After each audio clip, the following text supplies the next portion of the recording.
राजा दशरथ के दरवाजे पर इतनी भारी भीड़ हो रही है कि वहां पत्थर फेंका जाए तो वह भी पीसकर धूल हो जाए। अटारियों पर चढ़ी स्त्रियां मंगल थालों में आरती लिए देख रही हैं। औरतें नाना प्रकार के मनोहर गीत गा रही हैं। उनके अत्यंत आनंद का बखान नहीं हो सकता। तब सुमंत्र जी ने दो रथ सजाकर उनमें सूर्य के घोड़ों को भी मात करने वाले घोड़े जोते। दोनों सुंदर रथ वे राजा दशरथ के पास ले आए, उन जिनकी सुंदरता का वर्णन सरस्वती से भी नहीं हो सकता। एक रथ पर राष्ट्रीय सामान सजाया गया और दूसरा, जो तेज का पुंज और अत्यंत ही शोभायमान था, उस सुंदर रथ पर राजा वशिष्ठ जी को हर्षपूर्वक चढ़ाकर फिर स्वयं शिव गुरु, गौरी पार्वती और गणेश जी का स्मरण कर दूसरे रथ पर चढ़े। वशिष्ठ जी के साथ जाते हुए राजा दशरथ जी कैसे सुशोभित हो रहे हैं, जैसे देवगुरु बृहस्पति जी के साथ इंद्र हो। वेद की विधि से और कुल की रीति के अनुसार सब कार्य करके तथा सबको सब प्रकार से सजे देखकर श्री रामचंद्र जी का स्मरण करके गुरु की आज्ञा पाकर पृथ्वीपति दशरथ जी संग बजाकर चले। बारात देखकर देवता हर्षित हुए और सुंदर मंगलदायक फूलों की वर्षा करने लगे। बड़ा शोर मच गया, घोड़े और हाथी गरजने लगे। आकाश और बारात में दोनों जगह बाजे बजने लगे। देवांगनाएं और मनुष्यों की स्त्रियां सुंदर मंगल गान करने लगी और रसीले राग से शहनाइयां बजने लगी। घंटे घंटियों की ध्वनि का वर्णन नहीं हो सकता। पैदल चलने वाले सेवक गण अथवा पट्टेबाज कसरत के खेल कर रहे हैं और फहरा रहे हैं। आकाश में ऊंचे उछलते हुए जा रहे हैं। हंसी करने में निपुण और सुंदर गाने में चतुर विदूषक मस्खरे तरह तरह के तमाशे कर रहे हैं। सुंदर राजकुमार मृदंग और नगाड़े के शब्द सुनकर घोड़ों को उन्हीं के अनुसार इस प्रकार नचा रहे हैं कि वे ताल के बंधान में जरा भी डिगते नहीं। चतुर नट चकित होकर यह देख रहे हैं। बारात ऐसी बनी है जिसका वर्णन करते नहीं बनता। सुंदर शुभदायक शकुन हो रहे हैं। नीलकंठ पक्षी बाई ओर चारा ले रहा है, मानो संपूर्ण मंगलों की सूचना दे रहा हो। मन की आंखों से आप सभी यह दृश्य देखिए जो अत्यंत मनोहर है। दाहिनी और कौवा दाहिनी ओर कौवा सुंदर खेत में शोभा पा रहा है। नेवले का दर्शन भी सब किसी ने पाया। तीनों प्रकार की शीतल मंद सुगंधित हवा अनुकूल दिशा में चल रही है। सुहागिनी श्रेष्ठ स्त्रियां भरे हुए घड़े और गोद में बालक लिए आ रही हैं। लोमड़ी फिर फिर कर बार बार दिखाई दे जाती है। गाय सामने खड़ी बछड़ों को दूध पिलाती है। हरिणों की टोली बाईं ओर से घूमकर दाहिनी ओर को आई, मानो सभी मंगलों का समूह दिखाई दिया। क्षेम करी विशेष रूप से क्षेम कर कह रही है। श्यामा बाई और सुंदर पेड़ पर दिखाई पड़ी। दही मछली और दो विद्वान ब्राह्मण हाथ में पुस्तक लिए हुए सामने आए। सभी मंगलमय, कल्याणमय और मनोवांछित फल देने वाले शकुन मानो सच्चे होने के लिए एक ही साथ हो गए।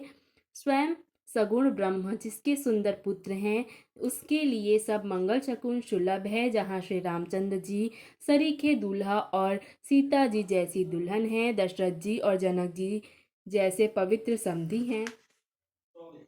ऐसा ब्याह सुनकर मानो सभी शकुन नाच उठे और कहने लगे, अब ब्रह्मा जी ने हमको सच्चा कर दिया। इस तरह बारात में प्रस्थान किया। घोड़े हाथी गरज रहे हैं और नगाड़ों पर चोट पड़ रही है। सूर्यवंश के पताका स्वरूप दशरथ जी को आते हुए जानकर जनक जी ने नदियों पर पुल बंधवा दिए। बीच बीच में ठहरने के लिए सुंदर घर पड़ाव बना दिए, जिनमें देवलोक के समान संपदा छाई है और जहाँ बारात में सब लोग अपने अपने मन की पसंद के अनुसार सुहावने उत्तम भोजन, बिस्तर और वस्त्र पाते हैं। मन के अनुकूल नित्य नए सुखों को देखकर सभी बारातियों ने अपने घर को भुला दिया। बड़े जोर से बजते हुए नगाड़ों की आवाज सुनकर श्रेष्ठ बारात को आती हुई जानकर अगवानी करने वाले हाथी, रथ, पैदल और घोड़े सजाकर बारात लेने चले। मांसपरायण 10वां विश्राम। दूध, शरबत, ठंडाई जल आदि से भरकर सोने के कलश तथा जिनका वर्णन नहीं हो सकता ऐसे अमृत के समान भांति भांति के सब पकवानों से भरे हुए परात, थाल आदि अनेक प्रकार के सुंदर बर्तन, उत्तम फल और भी अनेक सुंदर वस्तुएं राजा ने हर्षित होकर भेंट के लिए भेजी। गहने, कपड़े, नाना प्रकार की मूल्यवान मणियां, रत्न, पक्षी, पशु, घोड़े, हाथी और बहुत तरह की सवारियां तथा बहुत प्रकार से सुगंधित एवं सुहावने मंगल द्रव्य और सगुन के पदार्थ राजा ने भेजे। दही, चिवड़ा और अगणित उपहार की चीजें कांवरों में भरकर कहार चले। अगवानी करने वाले को जब बारात दिखाई दी, तब उनके हृदय में आनंद छा गया और शरीर रोमांच से भर गया। अगवानों को सज धज के साथ देखकर बारातियों ने प्रसन्न होकर नगाड़े बजाए। कुछ लोग परस्पर मिलने के लिए हर्ष के मारे बाग छोड़कर सरपट दौड़ चले और ऐसे मिले मानो आनंद के दो समुद्र मर्यादा छोड़कर मिलते हो। देव सुंदरियां फूल बरसाकर गीत गा रही हैं और देवता आनंदित होकर नगाड़े बजा रहे हैं। अगवानी में आते हुए उन लोगों ने सब चीजें दशरथ जी के आगे रख दी और अत्यंत प्रेम से विनती की। राजा दशरथ जी ने प्रेम सहित सब वस्तुएं ले ली। फिर उनकी इनाम होने लगी और वे याचकों को दे दी गई। तदंतर पूजा, आदर, सत्कार और बड़ाई करके अगवान लोग उनको जनवासे की ओर लिवा चले। विलक्षण वस्त्रों के पावड़े पड़ गए, जिन्हें देखकर कुबेर भी अपने धन का अभिमान छोड़ देते हैं। बड़ा सुंदर जनवासा दिया गया, जहाँ सबको सब प्रकार की सुविधा थी।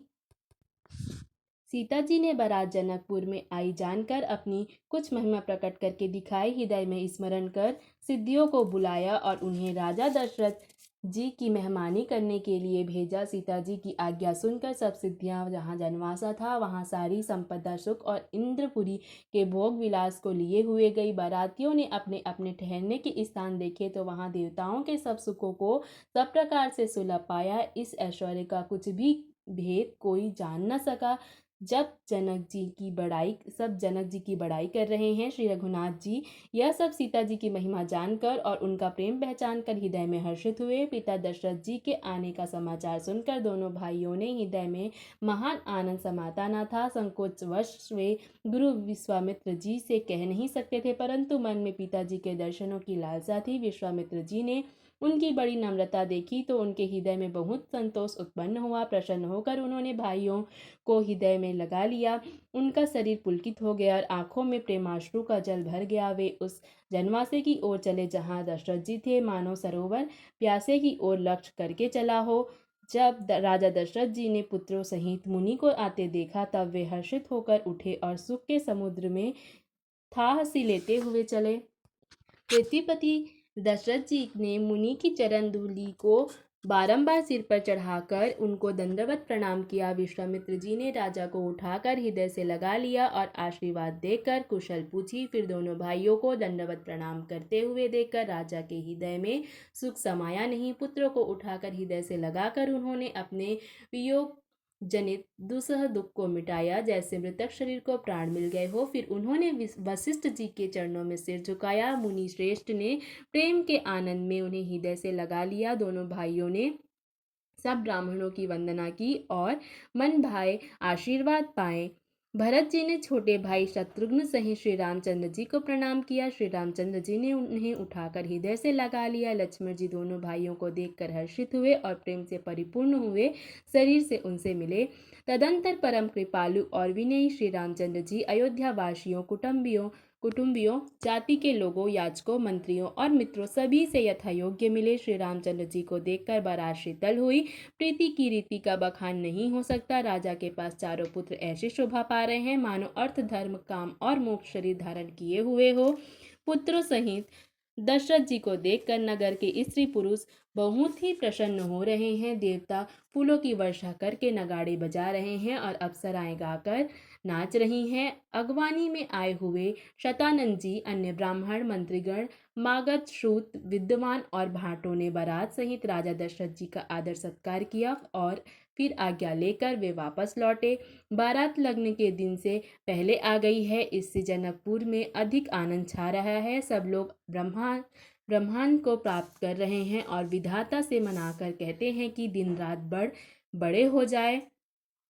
श्री रामचंद्र जी और सीता जी की सुंदरता की सीमा और दोनों राजा की पुण्य की सीमा जहाँ तक जनकपुर वासी स्त्री पुरुषों के समूह इकट्ठे होकर यही कह रहे हैं। जनक जी के सुकृत पुण्य की मूर्ति जानकी जी हैं और दशरथ जी के सुकृत देह धारण किए हुए श्री रामचंद्र जी हैं। इन दोनों राजाओं के समान किसी ने शिव जी की आराधना नहीं की है और ना इनके समान किसी ने फल ही पाए हैं। इनके समान जगत में कोई हुआ नहीं और ना कहीं होने को है। हम सब भी संपूर्ण पुण्यों की राशि हैं जो जगत में जन्म लेकर जनकपुर के निवासी हुए हैं और जिन्होंने जानकी जी और श्री रामचंद्र जी की छवि देखी है। हमारे शरीर विशेष पुण्यात्मा कौन होगा। और अब हम श्री रघुनाथ जी का विवाह देखेंगे और भली भांति नेत्रों का लाभ लेंगे। कोयल के समान मधुर बोलने वाली स्त्रियां आपस में कहती हैं कि हे सुंदर नेत्रों वाली, इस विवाह में बड़ा लाभ है। बड़े भाग्य से विधाता ने सब बात बना दी है। ये दोनों भाई हमारे नेत्रों के अतिथि हुआ करेंगे। जनक जी स्नेहवश बार बार सीता जी को बुलाएंगे और करोड़ों कामदेवों के समान सुंदर दोनों भाई सीता जी को लेने विदा कराने आया करेंगे। तब उनकी अनेक प्रकार से पहुनाई होगी। सखी ऐसी ससुराल किसे प्यारी न होगी। तब हम सब नगर निवासी श्री रामचंद्र जी को देखकर सुखी होंगे। हे सखी, जैसा श्री रामचंद्र जी का जोड़ा है वैसे ही दो कुमार राजा के साथ और भी हैं। वे भी एक श्याम और दूसरा गौर वर्ण है। उनके भी सब अंग बहुत सुंदर हैं। जो लोग उन्हें देख आए हैं वे सभी यही कहते हैं। एक ने कहा, मैंने आज ही उन्हें देखा है, इतने सुंदर है मानो ब्रह्मा जी ने उन्हें अपने हाथों से संवारा है।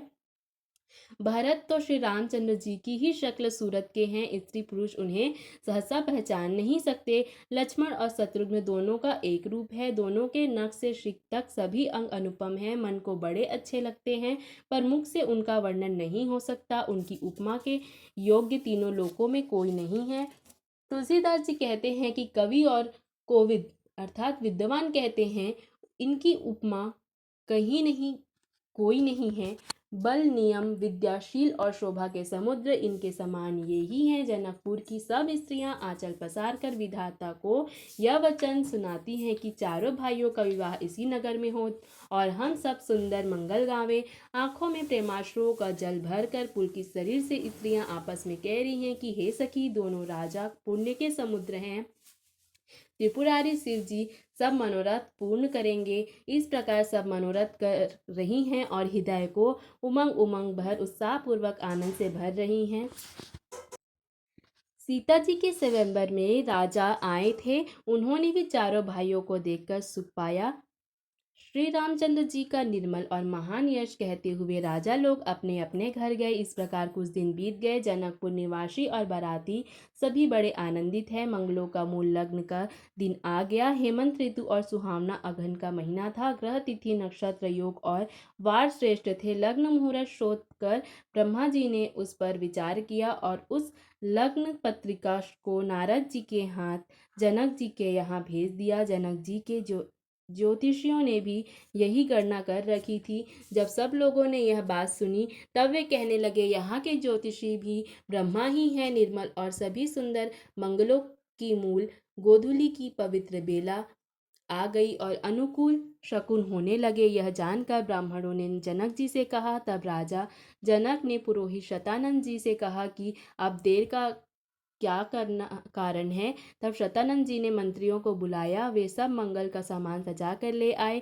शंख, नगाड़े, ढोल और बहुत से बाजे बजने लगे तथा मंगल कलश और शुभ शकुन की वस्तुएं दधि दुर्वा आदि सजाई गई। सुंदर सुहागिन स्त्रियां गीत गा रही हैं और पवित्र ब्राह्मण वेद का पाठ कर रहे हैं। सब लोग इस प्रकार आदरपूर्वक बारात को लेने चले और जहाँ बारातियों का जन्माशा था वहाँ गए। अवधपति दशरथ जी का समाज वैभव देखकर उनको देवराज इंद्र भी बहुत ही तुच्छ लगने लगे। उन्होंने जाकर विनती की, समय हो गया, अब पधारिए। यह सुनते ही नगाड़ों पर चोट पड़ी। गुरु वशिष्ठ जी से पूछकर और कुल की सब रीतियों को करके राजा दशरथ जी मुनियों और साधुओं के समाज को साथ लेकर अवध नरेश दशरथ जी का भाग्य और वैभव देखकर और अपना जन्म व्यर्थ समझकर ब्रह्मा जी आदि देवता हजारों मुखों से उसकी सराहना करने लगे।